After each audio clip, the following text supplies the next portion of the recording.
하나님께서 우리에게 오늘 말씀을 통해 분명 주고 싶은 말씀이 있으세요. 오늘 본문은요, 굉장히 중요한 위치를 차지합니다. 우리가 그냥 흔히 베드로와 요한이 성전에 들어가려다가 구걸하는 사람 보고 일어나, 그래서 펄떡 일어나가지고 와 이렇게만 생각을 하고 있는데, 이 본문은요 구약과 신약을 연결하는 가장 중요한 사건이에요. 가장 중요한 사건.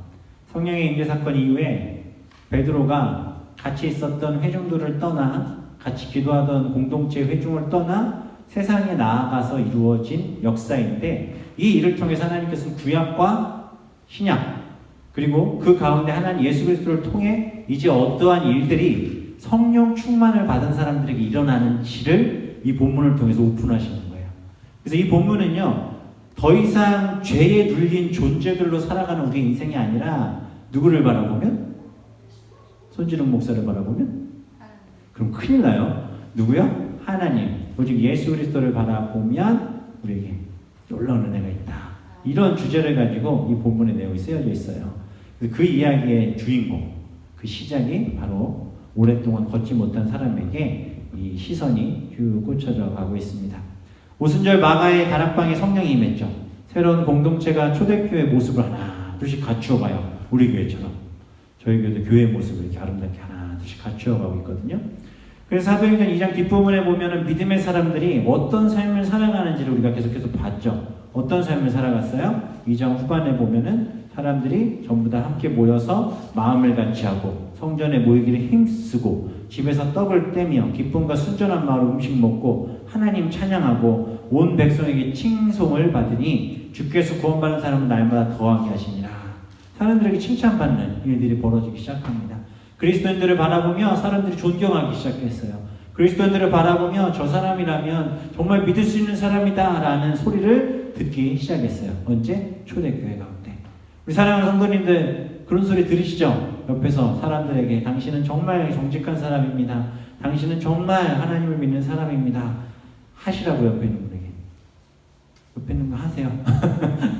당신은 정말 하나님의 사람입니다. 당신은 정말 정직한 사람입니다. 당신 정말 하나님밖에 모르는 사람입니다.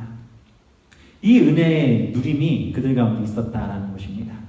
그리고 그렇게 됐던 때에 이제 구시 기도 시간이 되었어요. 베드로와 요한이 이제 성전에 올라가게 됩니다.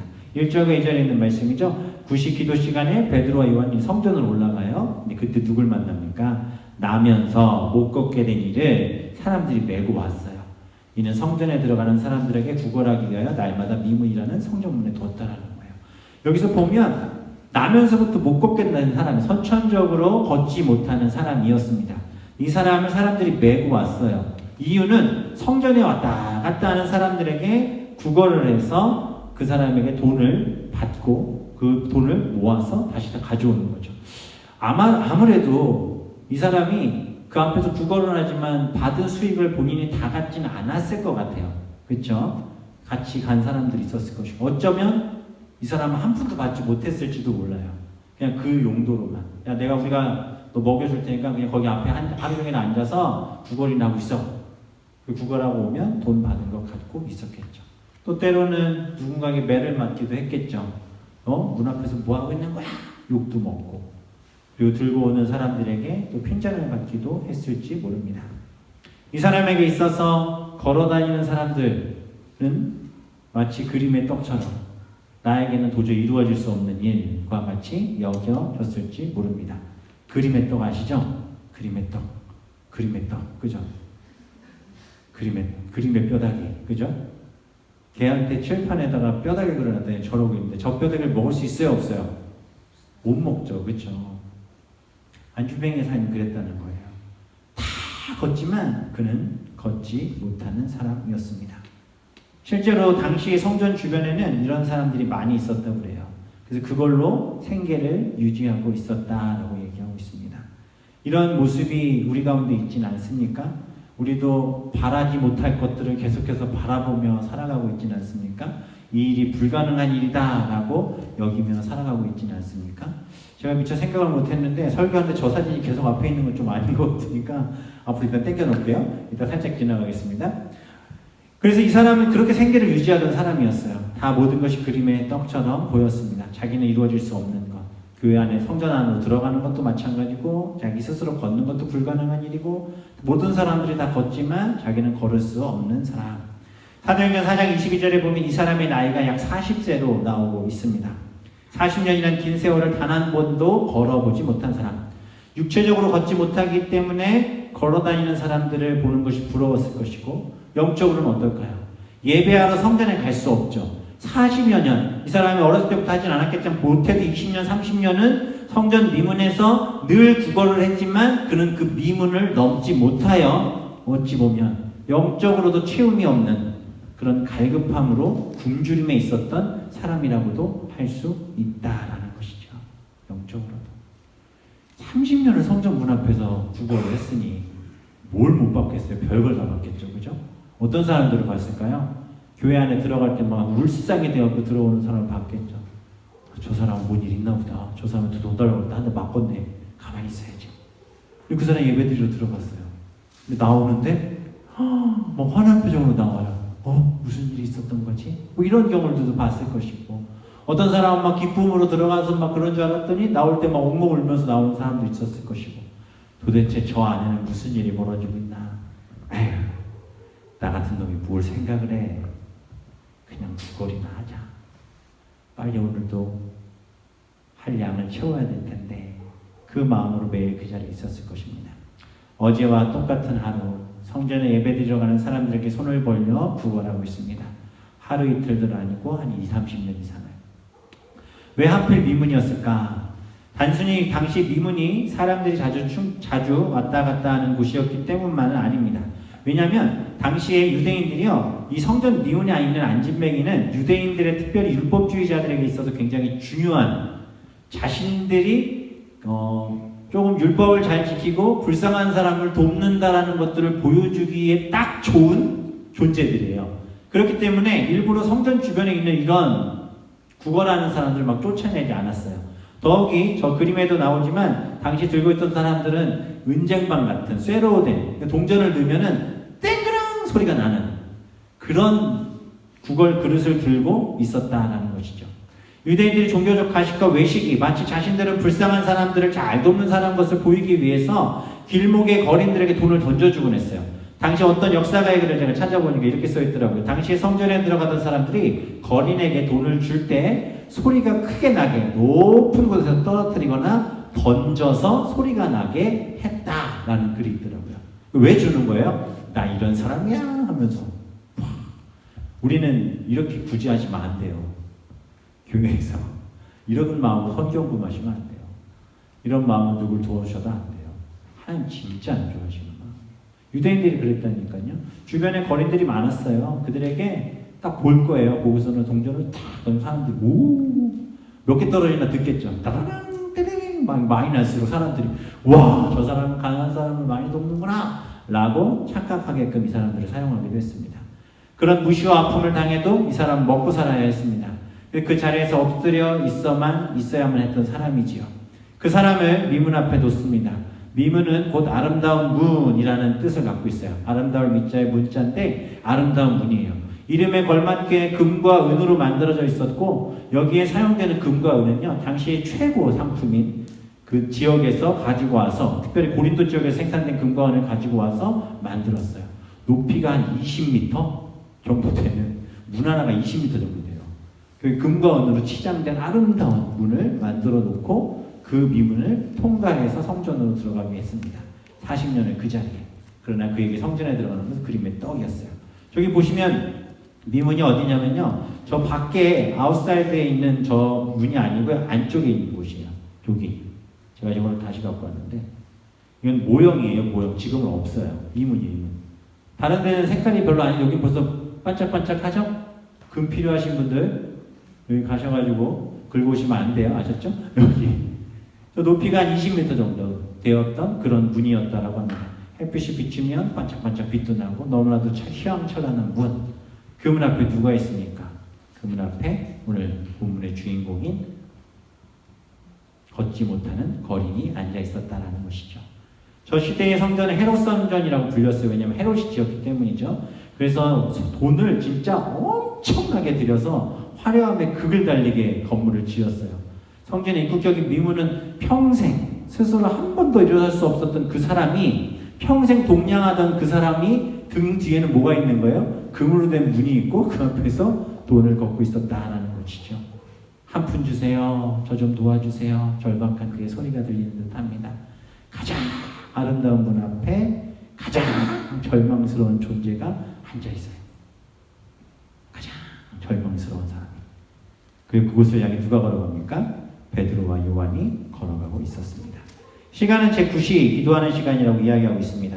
성경에 나오는 시간을 잘 이해하려면 더하기 6을 하면 되는데 오후 3시예요. 오후 3시는 당시에 그 결례대로 봤을 때 보통 9시, 12시, 오후 3시 세 번의 기도를 드리는데 오후 3시에 하는 이 기도는 그날의 마지막 기도입니다.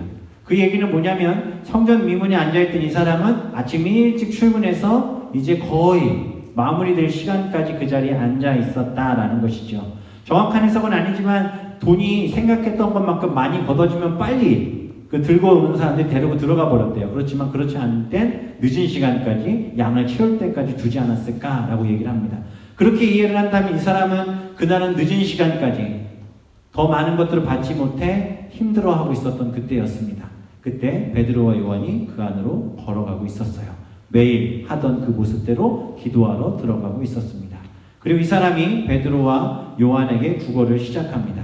3절에 보면 그가 베드로와 요한이 성전에 들어가려 함을 보고 구걸하거늘 이라고 얘기하고 있습니다. 베드로와 요한에게 구걸하고 있습니다. 질문 드리겠습니다. 베드로와 요한이 이 미문을 오늘 처음 지나갔을까요? 아니면 몇 번 지나가봤을까요? 하루에 3번씩 기도하는 사람들이었고 당시 유대인들은 그것이 관습이었고 규례였기 때문에 매일매일 지나다니던 길이었을 거예요. 그러나 그렇게 매일 돌아다녔지만 40년을 그 자리에 앉아있던 그 어린을 한 번도 제대로 본 적은 없었던 것 같아요. 그런데 오늘 본문에서 베드로와 요한이 그의 앞으로 걸어가고 있습니다. 그리고 그렇게 걸어가다 어디에 멈춥니까? 안진뱅이 앞에 딱 하고 멈춥니다. 성전에 매일처럼 기도하러 가던 사람이었어요. 근데 그날따라 이 사람이 눈에 들어왔습니다. 예전 같으면 그냥 동전 한 입 주고 들어가면 끝났을 것일 텐데 그래도 별 문제가 될 게 아무것도 없는 날이었지만 베드로 요한은 오늘은 그날은 이상하게도 그 사람이 눈에 보이기 시작했습니다. 그리고 베드로가 요한과 더불어 주목하여 이르되 뭐라고 합니까? 우리를 보라 라고 두 사도가 말하고 있습니다. 우리를 보라, 우리를 보라. 매일 똑같은 일상이었을 거예요. 그런데 지금 베드로와 요한은 어제와는 좀 더 다른 하루였어요. 왜죠? 베드로와 요한이 무엇을 경험하고 지금 그 성전에 기도하러 온 것이었습니까? 성령을 경험하고 성령의 체험을 하고 그리고 그들이 걸어가는 길 매일 똑같은 자리에 있었던 그 사람이 그날따라 다르게 보이기 시작했다라는 것이죠. 김춘수 시인의 꽃이라는 시가 있습니다. 이거 시 좋아하시는 분들 많죠? 제가 읽어드릴게요. 내가 그의 이름을 불러주기 전에는 그는 다만 하나의 몸짓에 지나지 않았다. 내가 그의 이름을 불러주었을 때 그는 내게로 와서 꽃이 되었다. 시를 잘못 읽었나요? 이렇게 감동들이 없으시죠? 아무 의미 없는 존재 같지만 누군가가 그것에 의미를 부여하기 시작했을 때 그것이 아름다운 존재가 된다는 것이죠. 주목하고 바라보기 전에는 신경조차 쓰지 않았던 사람이었지만 베드로와 요한이 성령의 임재와 능력 가운데 하나님을 알고 또 성령의 체험을 한 이후에 그들의 삶이 바뀐 이후에 그들이 또 한 번 기도하러 갔을 때 그들의 눈에 드디어 들어온 사람이 있었어요. 그 사람이 누구냐? 바로 구걸하던 안진뱅이였습니다. 그리고 그를 주목하여 바라봅니다. 주목하여 바라보다라는 것은 뭐냐면 열중하여 보다, 응시하다라는 뜻을 갖고 있어요. 집중해서 보고 있었던 거예요. 한 걸음 한 걸음 그에게 다가옵니다. 구걸하던 이 사람은 지금껏 자신을 이렇게 뚫어지게 본 사람이 없었을 것입니다. 근데 베드로 요한이 저 멀리서부터 걸어오는 것을 보았겠죠. 그리고 돈주머니에 손이 가는 것이 아니라 가만히 멈춰 서더니 그 사람을 바라보고 있습니다. 뚫어지게. 얼마나 멋쩍었을까요? 그때 베드로와 요한이 다시 말합니다. 우리를 좀 보십시오. 우리를 봐라. 무슨 생각이 들었을까요? 아니 그냥 갈 거지 뭘 또 보래. 돈 좀 많이 주려고 그러나? 아 오늘 수입도 좀 짭짤하지가 않은데 돈 좀 많이 주려나? 돈이 많아 보이진 않는데 딱 보면 알잖아요. 왜 돈이 많아 보이는지 안 많아 보이는지. 그때 베드로가 얘기합니다. 뭐라고 합니까? 은과 금은 내게 없거니와. 장난하냐? 그렇죠. 야 민망하게 쳐다만 봤으면 그냥 가지. 뭐 돈 없다는 얘기를 나한테도 할 거면 왜 굳이 여기까지 이석이라고 있어? 라는 마음이 그에게 있었을 것입니다. 그러나 그 뒤에 베드로가 하는 말이 이 걷지 못하며 구걸하던 이 사람에게는 어찌 보면 충격적으로 다가와 있을 거예요. 뭐라고 합니까? 나사렛 예수 그리스도의 이름을 이야기하며 내게 있는 이것을 내게 주노니 나사렛 예수 그리스도의 이름으로 일어나 걸어라. 자, 40년을 못 걸었던 사람이에요. 그 사람 앞에 갑자기 베드로가 나타났어요. 돈을 좀 주나 했더니 돈 안 줘요. 오더니 한단 소리가 뭐예요? 날 좀 보래. 봤어요. 그래서 뭐 주려나 했더니 은과 금은 내게 없거니와. 뭐야? 그 이후의 말이 너무 충격적이지 않습니까? 내가 이걸 내게 주겠다. 무엇입니까? 나사렛 예수 그리스도 이름으로 명하노니 일어나 걸으라. 또 이런 얘기가 생각나지 않았겠습니까? 장난하십니까? 이보시오, 나는 걷지 못한 사람이야. 태어날 때부터 걷지 못한 사람이야. 지금 누구 놀려? 돈 없으면 그냥 가지시면 장난합니까? 라고 얘기한다는 거죠. 사랑하는 성도님들, 설교 시간에 하나님의 말씀 선포되죠. 그 말씀대로 될 줄 믿으십니까? 속으로 장난하냐 그러진 않으십니까? 주의 말씀이 선포되어질 때, 아니 우리가 성경을 읽을 때 불가능해 보이는 일들을 하나님께서는 계속해서 보여주실 때가 있죠. 말씀을 듣지만, 그 말씀을 묵상하지만 이건 나와는 별개의 문제라고 우리는 생각할 수 있다라는 것이죠. 거기에서부터가 바로 믿음의 자세의 굉장히 중요한 모습을 우리에게 보여주는 것 같습니다. 우리의 신앙이 그냥 그 선에서만 머물면 안 돼요. 그래, 저런 사람의 이야기야. 그건 기도 좀 많이 하는 사람의 이야기야. 그건 뭔가 믿음이 있는 사람의 이야기야 라고 착각하실 수 있겠지만, 우리가 바라고 구하는 것과 전혀 다른 것을 하나님 우리에게 제시하신다는 거죠. 안전뱅이는 은과 금을 달라 하지만 하나님은 지금 무엇을 그에게 주신다 말씀하십니까? 일어나 걷게 하시겠다는 거예요. 근데 말이 안 돼요. 도저히 불가능한 일이에요. 우리는 그 일을 받아들일 마음의 준비가 되어 있지 않은 상황인 거죠. 하나님이 우리가 하나님 앞에 구하는 것은 작은 건데 하나님이 내게 응답해 주시는 건 말이 안 되는 것을 응답해 주시는 거예요. 도대체 이게 뭐지? 하나님 것을 어떻게 하시려는 거지? 감당할 수 없는 일이 우리 가운데 생길 수 있다는 거죠. 베드로 요한은 실제로 가진 것이 없었을지 모릅니다. 그러나 이 두 제자는 이미 성령의 임재 가운데, 공동체 가운데 주셨던 놀라운 일을 경험했어요. 베드로 요한은 알고 있는 사람이에요. 그 은혜를 경험했던 사람이에요. 그래서 이 두 사람은 그 사람에게 다가가 그들이 많은 자신의 동지들과 제자들과 함께 모여서 있었던 일들을 생각했을 때 오직 예수 그리스도의 이름으로 선포하고 성령의 임재를 선포하면 이 사람이 일어나 걸을 수도 있겠구나라는 마음을 성령이 주셨고 하나님께서 그에게 명하게 하셨습니다. 그리고 선포하는 거예요. 그들의 인생을 다해 고백하고 믿고 붙잡을 분이 누구밖에 없다? 예수 그리스도밖에 없음을 깨달은 베드로와 요한은요, 지금 불가능해 보이는 일 앞에 믿음으로 선포하는 거예요. 사랑하는 성도님들, 믿음으로 선포합니다. 지금 우리의 삶 속에 불가능해 보이는 일 있죠? 머리를 생각해 보세요. 누가 교회 안 가는 거, 뭐 가족들 들고 교회 안 가는 거 해결되지 않을 것 같은 거 한번 생각해 보세요. 지금 생각하세요. 생각하셔야 돼요. 뭐든 생각하세요. 건강의 문제도 무엇이다. 예수 그리스도를 명하노니 하나님께서 그 일을 우리가 상상하지 못한 일로 응답하실 줄 믿습니다. 아멘. 아멘? 저도 했어요, 지금 속에서. 저도 진짜 상상 못할 걸 상상이 났어요. 하나님을 어떻게 이루어 주실지 모르겠어요. 제가 나중에 이루어지면 말씀드릴게요. 하나님 일하시고 계시면 믿으시기 바랍니다. 하나님 일하고 계세요. 믿으라! 예수 그리스도의 이름으로 일어나 걸을 것이다. 베드로와 요한이 수십 번 수백 번 다녔을 그 성전 미문에 이전에 성령을 만나기 이전에 율법에 따라 그저 구약의 율법에 따라 성전에 가서 매일 3번 습관적으로 기도하고 신앙생활했던 베드로와 요한이 성령의 임재 가운데 그들의 눈빛과 생각이 완전히 바뀌었습니다.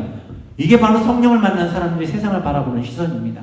그 달라진 눈, 달라진 가슴으로 세상이 다르게 보이기 시작하죠. 의미 없이 지내고 보냈던 모든 것들이 하나님이 주신 은혜로 새롭게 될 수 있음을 믿고 있었다는 거예요. 저도 돌아보면 은혜 받았을 때는 돌아보고 다니면서 보이는 게 다 은혜였어요, 진짜. 근데 요즘엔 별로 잘 그렇게 못하는 것 같아요. 속상할 때가 많아요. 정말 너무 충만해 있을 때는 길에 다니면서 나무만 흔들려도 하나님이 나한테 뭐 손짓하시는 것 같고, 비가 와도 비를 맞아도 행복하고 웃음이 나오고, 길에 가다 꽃만 봐도 그냥 가만히 앉아서 하나님 어떻게 이렇게 아름답게 꽃을 만드실까? 그런 것들을 고백했던 제 안에 시간들이 있었습니다. 실제로 그렇게 충만했을 때 청계천에 제가 중고서적이 많이 있었어요. 예전에 청계천에 지금은 고가도로가 다 없어졌거든요. 아세요? 고가도로 다 없어졌어요. 갔다 와보셨나 보네요. 그죠? 고가도로가 다 없어졌어요. 근데 그전에는 고가도로가 있고 그 밑에 육조가 이렇게 연결되는 데가 많았는데, 제가 자주 가던 중고서적에서 책을 사면 그 육조를 따라서 이렇게 건너서 내려가면 이쪽에서 버스를 타고 이제 집으로 가는 길이었어요. 근데 그 계단을, 그 육조를 제가 수십 번 지나다녔어요. 왜냐면 저는 새 차를 살 돈이 없기 때문에 항상 중고차 보러 갔었거든요. 대학 다닐 때. 근데 정말 제가 하나님의 은혜가 충만했을 때였어요. 그래서 기도하고 갔어요. 중고책 제가 원하는 책 구하고 싶어가지고. 근데 너무나 놀랍게 갔는데 그 책 딱 있는 거야. 근데 그 사장님이요 딱 보시더니, 제가 자주 오는 걸 아니까 딱 보시더니 그걸 공짜로 가져가래요. 와, 정가가 14,000원짜리 책인데 그걸 공짜로 가져가랬어요. 중고로 한 4, 5천 원 정도 했거든요. 너무 신나는 거예요. 우와, 뽕돈 생겼다. 그래가지고 막 걸어서 이거 뭐 할까 하고 막 가는데, 거기를 제가 수십 번 돌아다녔거든요. 근데 거기에 오늘 본문의 말씀처럼 거지가 누워있는 거예요. 볼 하나 놓고 훅 뒤집어 쓰고, 그 더운 날 4, 5천 원 들고 5천 원 들고서는 와, 뽕돈 생겼다고 막 신나게 하는데 거지가 딱 보였어요. 제가 어떻게 했을까요? 은혜 충만했다니까요. 그 5천 원 하나님 주신 거다 생각하고 딱 줬어요. 그랬더니 이렇게 거지가 엎드리고 있다가 저렇게 딱 보는 거예요. 그러더니 젊은 놈이 5천 원을 주고 가잖아요. 5천 원 엄청 큰 돈이에요. 20년 전인데. 그럼 차인가? 그때도 작았나? 아무튼 저한테 컸어요. 짜장면이 1,000원 할 때인가? 1,000원? 모르겠어요. 아무튼 5천 원을 주고 했는데 딱 쳐다보는 거예요. 그래가지고 제가 이렇게 보다가 딱 눈이 딱 마주쳤어요. 그러더니 이렇게 쳐다보는 거예요. 그래서 맛있는 거 사드세요. 그랬더니 쓸데없는 소리 하지 마. 그러는 거예요. 기분이 나쁘잖아. 제가 5천 원을 줬는데 쓸데없는, 맛있는 거 사드시라고 그랬으면 네 그러면 될 것을. 냄새도 많이 나가지고 가까이 있고 싶지 않았는데, 한여름에 냄새 풀풀 나고 땀 냄새에 그냥 그랬는데, 그래서 제가 자존심이 갑자기 확 상하는 거야. 그래가지고 그 성경 충만하니까 그냥 거기 보면서 아저씨 왜 그렇게 얘기하세요? 그랬더니 빨리 가 그러는 거예요. 그래서 근데 그날따라 왠지 가기가 싫은 거예요. 하나님이 제 안에서 복음을 전하는 마음을 주시는 거야. 그 거지한테. 제가 쪼그리고 앉았잖아요. 그래가지고 제가 말씀을 전했어요. 혹시 교회 가보셨어요? 아, 시끄러워. 가. 교회 가세요. 교회 가면 밥 줘요. 그랬더니 야, 나 밥 사 먹을 돈 있어. 그러시는 거예요. 그리고 막 얘기를 했어요. 그랬더니 제가 계속 얘기해서 교회 좀 가시라고. 교회 가면 좋다. 교회 가시라고. 야, 임마, 내 나이가 50이 넘었는데 무슨 교회를 가? 안 가. 교회 가면 나 받아주지도 않아. 그러는 거예요. 아니야, 교회 가시면 된다고. 예수 믿으시라고. 그랬더니 그분이 뭐라고 하실게요? 네가 그럼 그지 노릇해. 내가 교회 한번 갔다 올 테니까. 그러는 거예요. 장난으로 그 얘기를 하셨죠. 네가 그지 노릇하면 내가 교회 한번 갈게. 제가 그래서 뭐라고 해야 돼요? 거기서 뭐라고 하시겠어요? 준서가 뭐라고 할래? 그지 한다고? 아멘. 우리 같이 헤스팅 한번 가자. 제가 오늘은 안 되고요. 제가 다음에 와서 그지 할게요. 그랬더니 웃기는 소리 하고 있네. 그러는 거예요. 오늘 제가 시간 없어서 다음에 와서 할게요. 그랬더니 그분이 알아서 해. 그러고 갔어요. 근데 제 마음이 이상한 거예요. 그지를 해야 되나 말아야 되나. 내가 하면 이분이 교회를 갈까 말까. 학교에 갔어요. 친구한테 물어봤어요. 정말 거룩한 친구 있었어요. 지금 이 땅에 없지만 그 친구가 저한테 한마디 했어요. 해. 왜? 그랬더니 너 거짓말하는 거잖아. 약속했잖아. 너 만약에 그렇게 했는데 그 아저씨 교회 가면 얼마나 좋아. 하나님 얼마나 기뻐하시겠어. 해. 너 안 하면 내가 간다고. 그 친구는 선교사 준비하던 친구거든요. 그래서 제가 알았어 갈게. 그 다음 주에 제가 갔어요. 그 아저씨 앞에 갔어요. 어디서 많이 본 것 같은데 이런 눈빛이에요. 아저씨 저 왔어요. 아저씨가 깜짝 놀래요. 너 왜 왔어? 그지하러 왔어요. 야 이거 아무나 하는 거 아니야.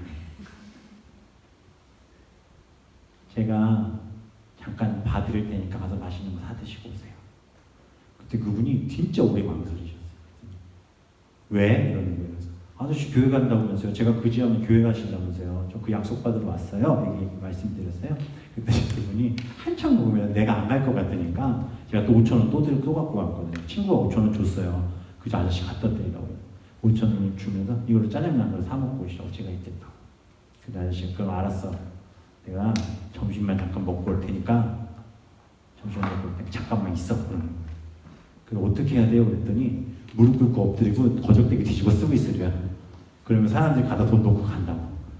근데 냄새가 너무 나는 거예요. 그래서 제가 그지 노릇을 해봤잖아요. 그때 왜 그랬는지 몰라. 들어갔어요. 엎드렸어요. 아저씨가 야 금방 먹고 올 테니까 조금만 있어. 그러는 거예요. 갔어요. 엎드렸어요. 근데 진짜 뒤집어 쓰는 순간 눈물이 나더라고요. 너무 덥고 너무 냄새가 나는 거야. 그리고 정말 힘든 거예요. 생각해보세요. 여름에 더 놀라운 건 뭔지 아세요? 그 아저씨 금방 온다고 그랬거든요. 금방 11시에 가신 분이 4시나 돼서 오시는 거예요. 딱 뭐라고 한 첫 마디가 너 안 갔어? 아저씨 금방 오신다면서요. 그 아저씨가 정말 많이 놀라셨어요.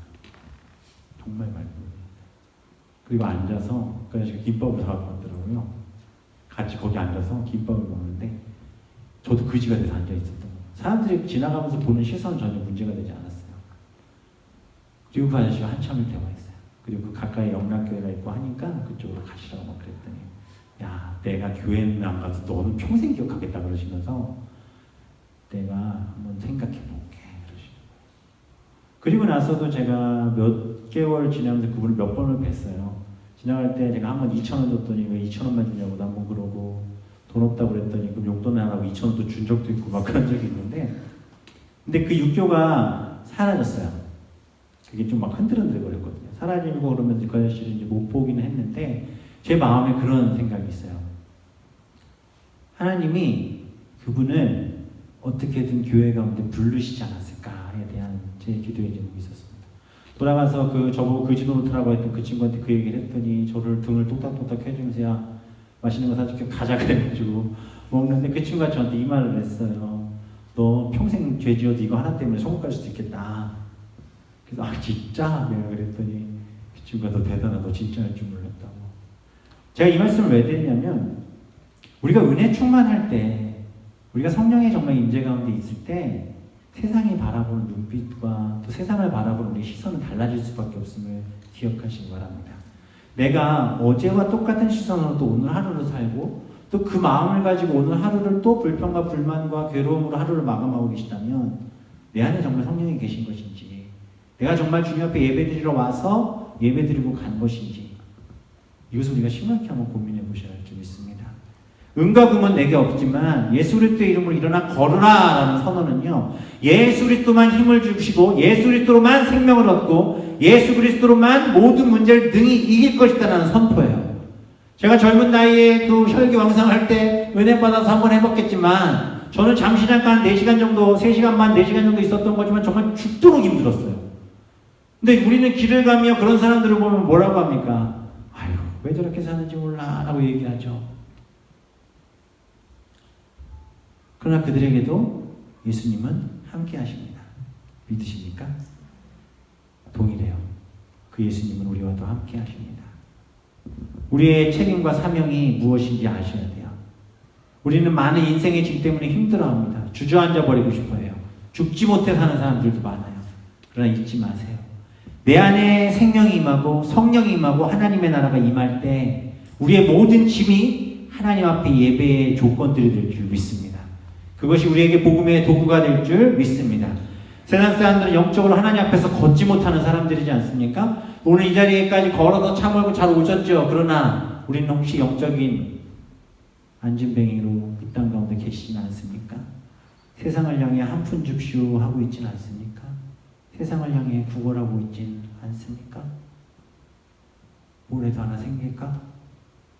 사람들과의 관계 속에서 교회 오는 것보다, 예배하는 것보다, 성령을 만나는 것보다, 하나님 주신 은혜 가운데 그 사랑 가운데 서로를 사랑하고 섬기는 것보다 세상을 향해 구걸하고 계시지 않습니까?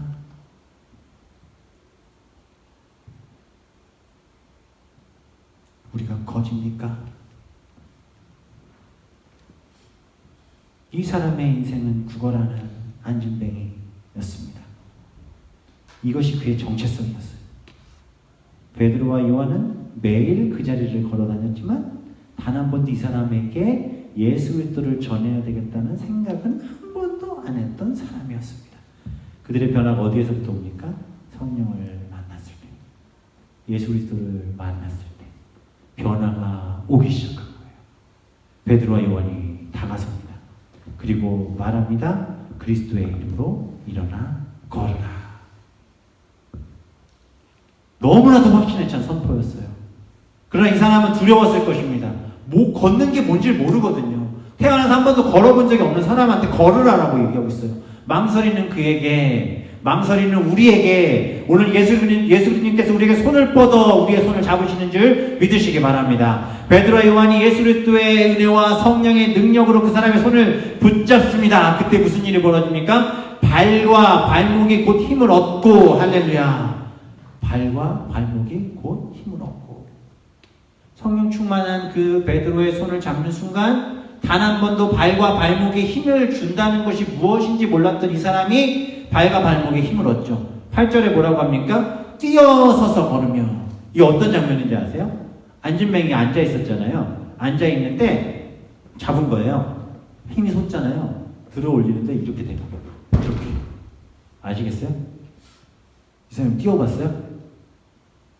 힘이 솟아서 자리에서 이렇게 점프하듯이 일어나서 딱 쓴 거예요. 뛰어서서 걸으며 그들과 함께 무엇 합니까? 어디로 갑니까? 제일 먼저 어디로 가요? 집으로 가요? 그날 일당 챙긴 거 갖고 자기 데려다 준 사람 데리러 가요? 어디로 갔어요? 어디로 갔어요? 8절에 뛰어서서 걸으며 그들과 함께 어디로? 성전으로 들어가면서 걷기도 하고 뛰기도 하며 하나님을 찬송하니. 저는 이 사람에 대해서 묵상하면서 제가 두 가지를 초반에 말씀드리지 않았습니까?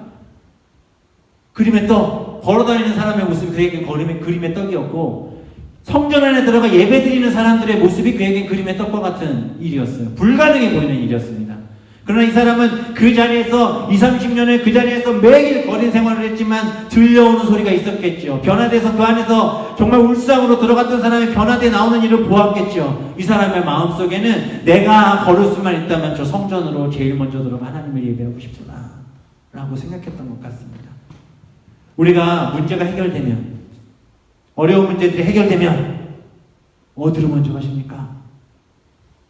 어디로 가세요? 죽을 것 같은 일들이 있어서 교회에 와서 죽도록 기도하는데 기도의 응답을 딱 받으면 어디로 가십니까? 어디로 가세요? 교회로 오세요? 종종 하는 말이지만 너무 자주 해서 안 하고 싶으면 또 한 번 하겠습니다. 목사님들 제일 두려워하는 사람 어떤 사람인지 아세요? 갑자기 새벽 기도 나오는 사람. 눈물로 기도하는 거예요. 어느 순간 안 나와요. 그럼 어떻게 된 거예요? 문제가 해결된 거야. 질문 드립니다. 문제가 해결되면 교회 안 와야 돼요? 그게 기복주의 신앙이에요.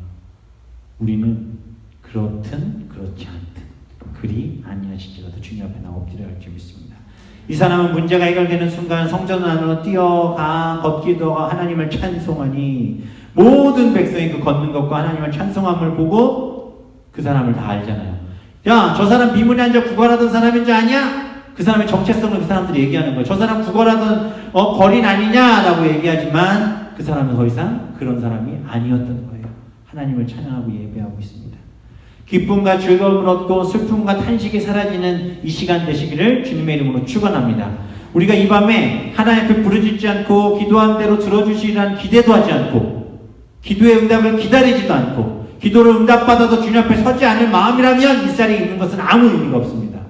그러나 믿음으로 간구하시고 주의 말씀에 선포하심을 붙드실 때 하나님 역사하실 줄 믿습니다. 오늘 기도할 때 하나님이 우리 사랑하는 성도님들에게 손을 뻗어 주실 줄 믿습니다. 의심하지 마세요. 그 손 붙잡으세요. 하나님이 일어나 걷게 하실 줄 믿습니다. 그럼 우리의 문제가 해결되면 우리는 주님 앞에 나와 더욱더 열심히 찬양하고 예배해야 할 줄 믿습니다. 후에 이 사람이 어떻게 살았는지 나오진 않지만 뭐 했겠어요? 성전에 매일 왔겠죠. 하나님을 찬양하고 예배했을 것입니다. 베드로와 요한이 그를 만났고 그가 주님을 만나고 성령을 경험하고 주님을 찾기 시작합니다. 이사야 55장 6절에 이런 말씀이 있죠. 너희는 여호와를 만날 만한 때에 찾으라. 가까이 계실 때에 그를 부르라. 주님의 은혜가 우리 가운데 이렇게 있게 될 줄 믿습니다. 하나님 우리를 그렇게 사용하실 줄 믿습니다. 이것이 하나님의 역사인 거예요. 구약에서 신약으로 넘어가며 성령 시대가 도래했을 때 어떠한 일들이 벌어지는지를 우리에게 다시 한번 보여주는 것입니다. 이사야 35장에서 이러한 내용들을 이미 예언했었거든요. 이사야 35장 6절 7절에 보면 그때 저는 자는 사슴같이 뛸 것이며 말 못하는 자의 혀는 노래하리니 이는 광야에서 물이 솟겠고 사막에서 시내가 흐를 것입니다.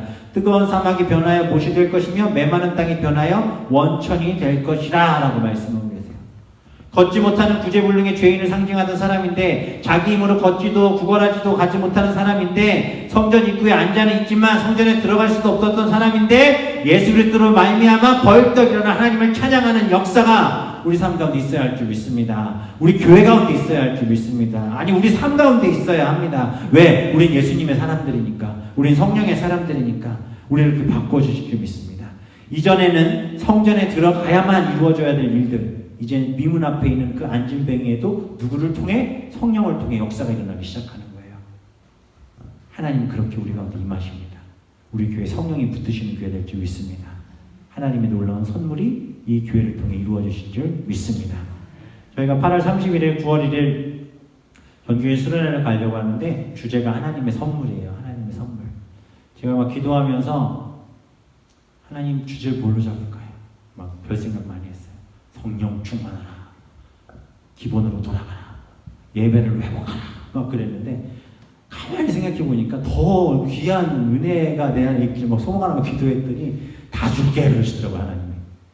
그래서 제가 찾은 게 에베소서에 있는 골로새서랑 에베소서랑 갈라디아에 있는 말씀 딱 뽑으면서 하나님의 선물이 된 거예요. 선물 포장은 여러분 알죠?